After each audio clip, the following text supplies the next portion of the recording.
Welcome to the lecture 1.2. Here we are going to see the landscape of programming languages. What all steps involved in developing a program using any language. Then I will give you a difference between what's a compiled program and what is an interpreted program. Then we'll go into Python, give you some features and the scope and advantages of using Python. Then we'll compare Python with other languages. Now in the landscape of programming languages, we are going to see all the popular languages and how do they impact in the industry. What impact those languages have in terms of their popularity and the benefit of learning one language versus other. Before that, let us start with what the most important key personalities in the programming world have to say about programming. Linus Torvalds, all of you must be aware of this personality, the most talented programmer in the world. He has developed Linux single-handedly and is being now supported by many people all over the world and used by much more in the world. The most popular open source operating system. We know this physicist. His words tell you about how important it is to learn programming. Facebook, all of us use it, and the founder of Facebook has his words about programming. Now, the last but not the least, Guido, the inventor of Python. He says Python is an experiment in how much freedom programmers need. Too much freedom and nobody can read another's code. Too little and expressiveness is endangered. In the sense, we need to have freedom to express our own thoughts, our own way of doing a program or writing a program, but too much of freedom affects the quality of the code that is getting developed, and then maintenance will be very difficult if it is not well written and well structured and well documented. So we need to have a balance between the freedom given to the programmer as well as the restrictions which are there to make the program look manageable. Python really does it well. Now let us see how the software developers are all over the world. We can see that in India by 2024, we will overtake the US as the largest country having largest programmers in the world.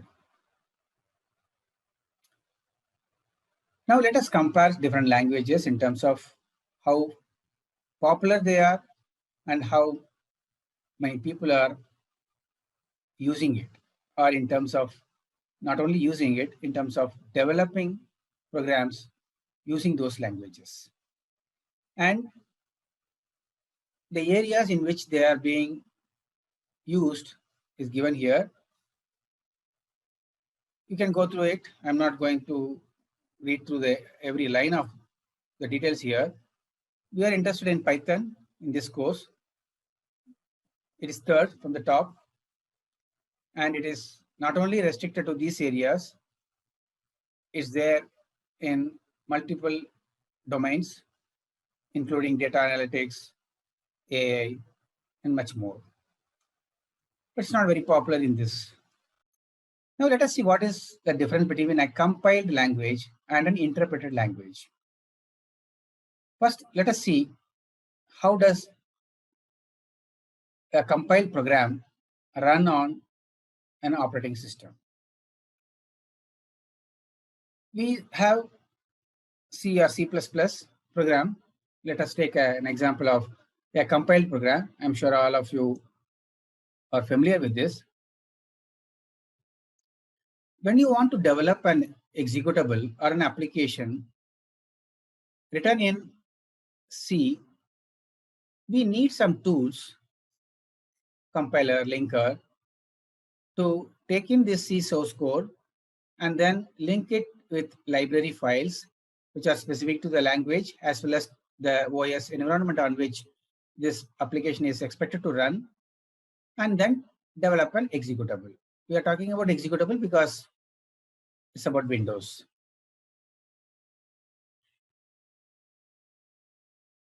Now, the same C code, I'm sure you can run it on a Mac also, but we need to have the tools which are running on those Mac operating system. Though the input C file is same, the libraries could be different because though C library is there, it is compiled for this Mac OS. And not only the operating system which is important here, also the CPU. When I say CPU, it could be an Intel-based processor or maybe an AMD or maybe an ARM core. Any of these CPU could be there in the motherboard of these PCs. And then we have a OS running on top of it. Then we develop an application. Now, when we write a C code, we need the tools in between to make it run on this operating system. Now, OS is going to run on the CPU along with the memory which is available with the processor, with the computer. Then it runs on this CPU by executing assembly instructions, which are machine specific or machine language, very CPU specific. Even though we have a Windows, what CPU we may have depends on where you have purchased this CPU PC from. So what does the compiler do?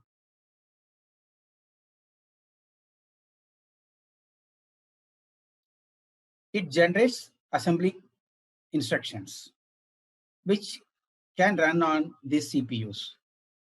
They need the support of OS to access the file, which may be in the hard disk, or if it needs to access the display or any other keyboard or mouse, any of those peripherals, it needs the support of OS.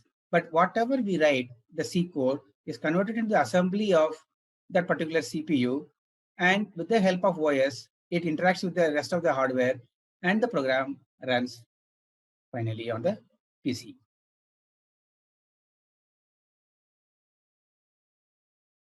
It could be on Linux also. The same thing happens on Linux. Only the difference is these tools are already ported on to the OS. It is called porting because the language is compiled by these tools. Whatever program you write, they are to be running on these machines for us to compile them and create an executable based on which OS the compiler is running on. So we need the tools on each of those machines which understands the C language and generates the assembly based on the CPU on which this particular machine is running on. Now let us see what are the steps involved in developing a C program or any other language for that matter. But I'm just taking an example of a C program here. What do? We first write a C code using any text editor or any other IDE. Then there is a preprocessor tool which goes through the C code that we write, understands the hash includes or hash defines that you have, and expands them for the compiler to understand the code. I will talk about those things a little bit more detail later on, but the preprocessor is interested in these instructions which are specific to the preprocessor, and then it makes the C code, whatever we write, ready for the compiler to take on. The compiler comes later. The preprocessor is preparing the code that you have written for the compiler to understand. Third step is compilation. Here, your code is scanned multiple times to understand what exactly you are interested in developing. It checks for the syntax, and then it generates the OBJ file, object file, or we call it as a binary file too, which is nothing but a binary representation of the assembly instructions of the CPU for which the compiler is meant to generate the code for. So a compiler takes in a C source file and generates an OBJ, which is a binary file. It's nothing but a binary representation of assembly instructions of the CPU on which this file is, the program is expected to run. Now, on compilation, we take one file at a time and generate the OBJs. Later on, linker is another tool which takes in different OBJ files. For example, if you have compiled a.c, which would have generated a.obj, and b.c would have generated a b.obj. Now, suppose you have used a printf in your code, then we are not writing the code for the printf. The function definition, we are not doing it. We only use the printf for printing our messages, maybe hello world. Now, the linker job is to take care of those references which are not part of your own code, which is written by you. It takes it from the library. If you are using scanf or printf or any other open file, anything that you do in your C code depends on the library of the C programming language. Now, this library needs to interact with the OS. So it is very specific to the OS on which this application is expected to run. Now, linker's job is to connect them all together and generate an executable, which is now ready to be run on the machine. The machine is on a particular CPU. The OS is running on top of it. OS helps us to run this executable as a process, and it runs on the machine. So to do that, we need to use these tools which are specific to a language on which you have written the higher level program. Now, what is the job of a loader? If you see in a main memory, that is the RAM that you have in a machine, suppose this is a PC you have, you might have seen that the RAM has a 4 GB of, the PC has a 4 GB of RAM, which is nothing but a dynamic random access memory, wherein your code will be residing. Now, actually your executable is in the hard disk, exe. Now, on the PC, OS is running, which takes care of taking the executable from the hard disk and then opening it up, understanding the different sections of the executable, and keeps those things which are essential for the program to run. Code, data, whatever variables you have declared, or a global variable or arrays you have declared. Then it reserves some space for stack, wherein all your local variables, and during the function call, whatever you are declaring using inside a function, they all reside in the stack area. And any other library code also is included as part of the executable. So they also come into the memory. Now, you may think that the executable could be of very big size, maybe more than 4 GB. But even though the RAM is 4 GB, it's not that all the memory is used for only your code to run. There is OS running on this RAM. Other than that, other applications are also running. So a part of this DRAM memory, whatever is available, maybe 4 GB or 8 GB, whatever you have in your machine, is given to your process. Your process means the executable which has been made into a process by the OS is given a part of the memory which is not in this range. It could be very few kilobytes. Now, your code, executable code, could be of megabyte or maybe even bigger than that. So OS takes care of bringing the essential code or data, whatever is needed for the program to run.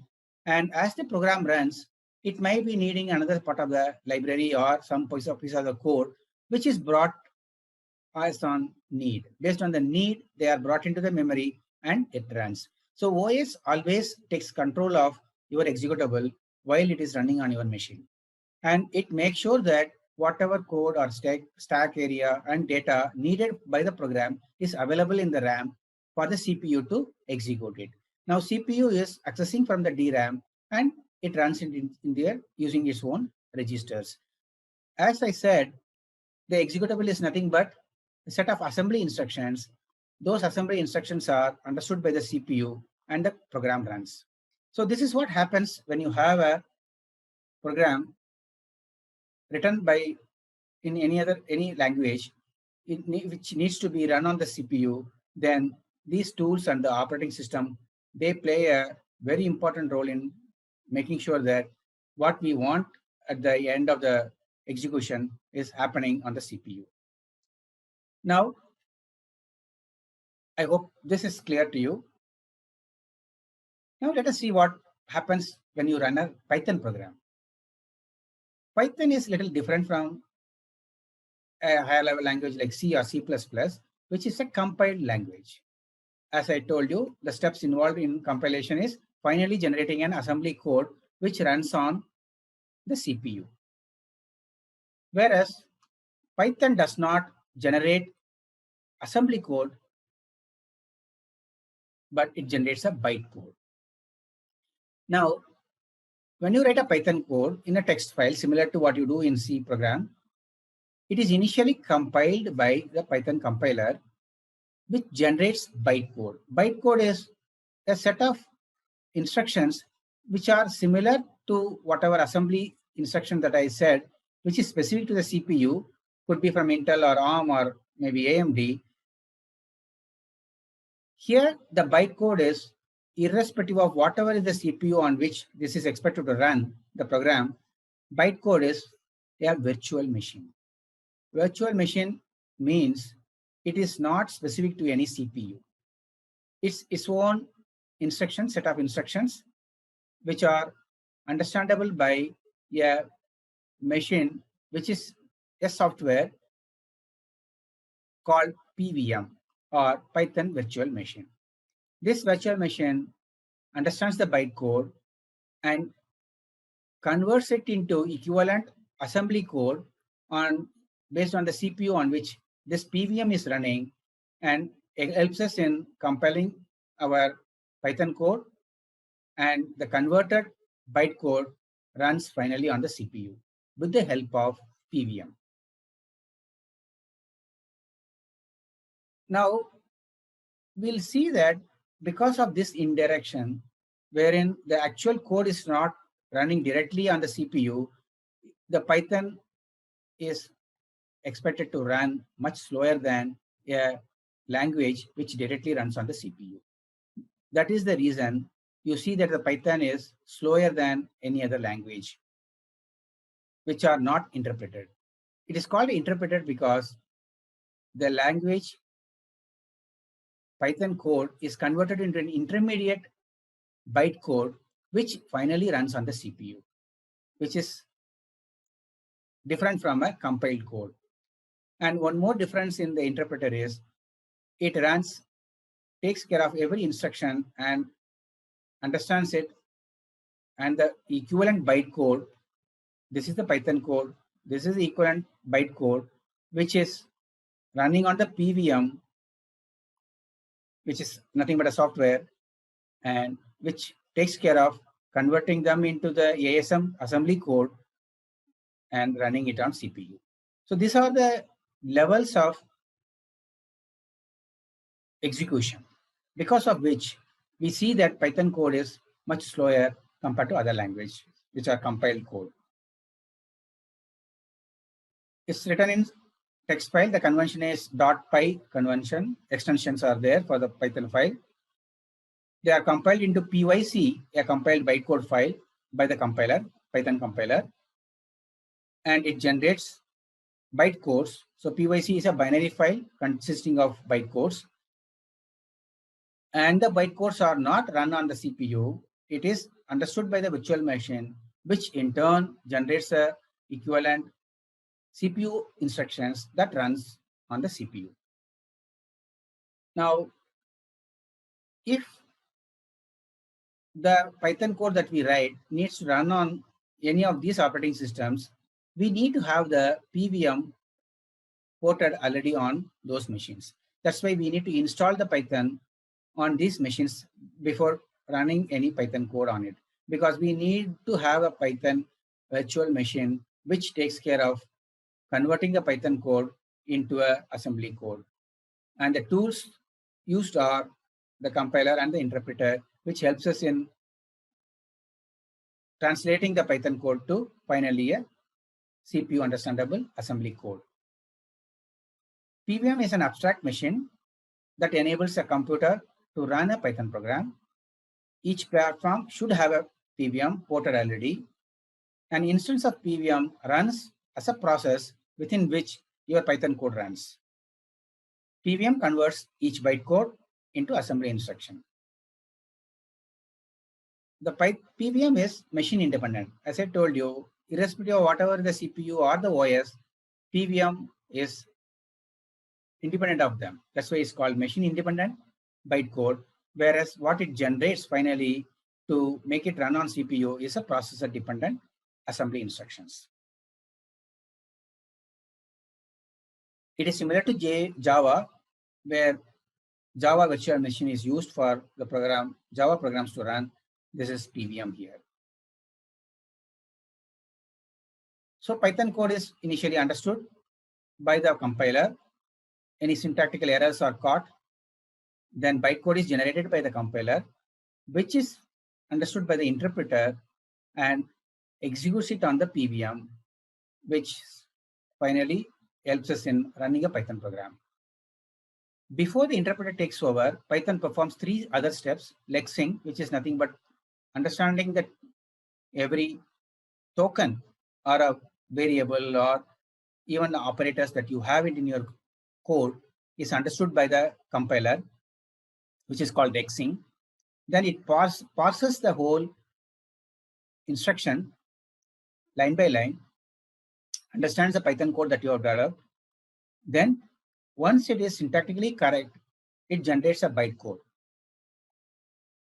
Together, these steps transform the programmer's source code from lines of text into a structured code blocks or a bytecodes. These code objects are then given to the PVM, which executes it in this virtual environment. You can read more about the functionality of these various steps involved in Python program to run finally on the CPU. What are the advantages of Python? It's an object-oriented language. I will explain more with examples. What is a OOP? It provides a dynamic data structures, data types, and garbage collection. I'll come to those details as we move forward with the course. It also interacts with many commercial databases, including SQL and other databases. It has got a very powerful GUI libraries on all platforms. The different areas in which Python could be is unlimited. I'm just listing those things. We don't need to go through them individually, but once you become familiar with Python, once you are in the industry, you are likely to be working on any of these platforms based on where you land into. But there is plenty of opportunity once you learn Python. It can be used anywhere in a real life scenario. And finally, let us just go through the advantages of the language. It's easy to learn, very simple structure, and clearly well-defined syntax. Given a Python code, you will be able to understand it pretty well once you learn all the tricks of Python language and the syntax of Python language. It's portable. As I said, once we have a PVM on the machine, your Python program will run on them. You don't need to compile them on a specific particular language, a CPU or a OS. It has got a standard library, a broad standard library, because the Python language is open source, which is available freely for anyone to use. There are plenty of standard libraries available for us to use the Python language on different applications. It is scalable. We can build a very huge application in Python. Open source, as I said, and it's supported by a huge community of software developers. I'm sure if you have become expert in Python, you can contribute to this open source community. Interoperability with other languages made it popular. As a part of this course, we'll be seeing how to integrate a C program with Python. Then you will be able to connect any other language modules into Python. Compared to other languages, especially a high-level language like Java, which is also an object-oriented language, a close cousin of Python. Python runs slower than Java. And the other advantage is it typically 3 to 5 times shorter equivalent to Java program, but the disadvantage is it runs slower. C++ code, naturally it runs slower than Python, but the lines of code that you write in a Python to implement certain feature or a particular application, 5 to 10 times it is shorter than an equivalent C++ code. Now you may wonder what is the advantage of writing with a small number of lines. If the source line is number of lines are required in an application is less, it is very easy to maintain and very easy to add more features to it, and less bugs are introduced when you write less number of codes. So if the number of lines of source code is less, you are developing it much efficient way. It takes less time to develop, less time to maintain, and less time to enhance. So that way Python scores over than Java or C++, though it runs slower than these languages. The applications written in these languages. C is much more closer, and I have not mentioned it earlier. The PVM is developed in C language. All the standard libraries of Python modules, they are all developed in C. You can understand that the reason these modules are developed in C is because it's much more efficient and it can run on the CPU much better than a higher level language like Python.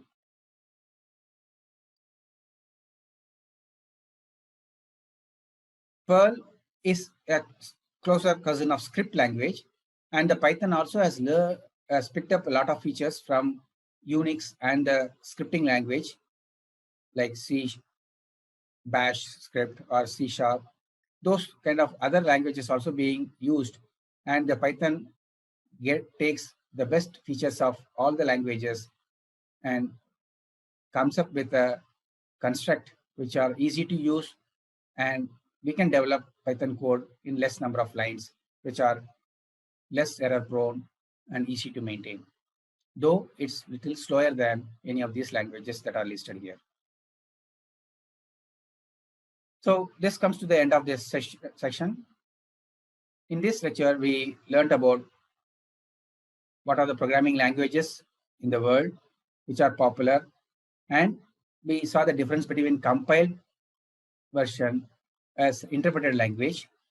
Then in specific to Python, we saw how Python converts a higher level program written in Python into bytecodes and runs on the PVM. Then we also compared Python with other languages in terms of its efficiency and running speed, which is lower than other languages. Okay, I hope this was useful. Let us see you in the next lecture. Bye-bye.